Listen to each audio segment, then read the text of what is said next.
لیکن یہ یاد رکھیے کہ خوف کے ساتھ محبت کا ہونا بھی ضروری ہے. مومن کے دل میں جتنا اللہ کا ڈر ہو اتنی ہی اس سے اچھی امید بھی ہونی چاہیے، جبکہ اللہ کی محبت سب سے زیادہ ہونی چاہیے.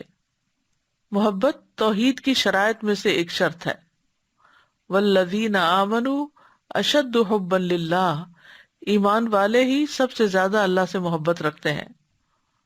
تو ہمیں امید اور خوف دونوں کے ساتھ اپنے رب کو پکارنا چاہیے. قرآن مجید میں آتا ہے اولئک الذین یدعون یبتغون الی ربہم الوسیلۃ ایہم اقرب ویرجون رحمتہ ویخافون عذابہ ان عذاب ربک کان محذورا. یہ سورۃ بنی اسرائیل کی آیت 57 ہے.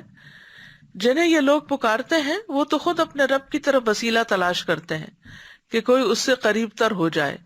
وہ اس کی رحمت کے امیدوار رہتے ہیں اور اس کے عذاب سے ڈرتے ہیں. بلا شبہ آپ کے رب کا عذاب ڈرنے کی چیز ہے.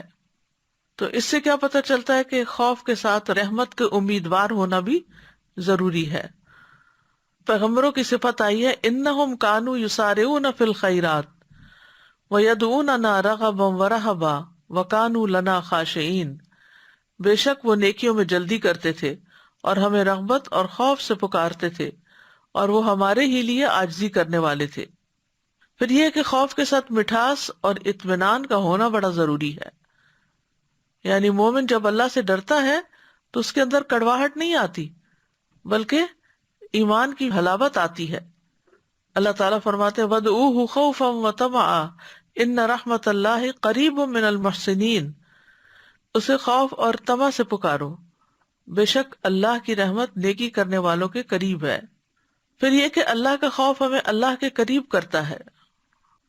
اللہ عز و جل کا خوف خوش قسمتی کی علامت ہے کیونکہ انسان اپنے ہی پیدا کرنے والے سے ڈرتا ہے. یہ خوف عزت کا باعث ہے کیونکہ یہ انسان کو اللہ سے جوڑ دیتا ہے. انسان اللہ کی طرف پلٹ آتا ہے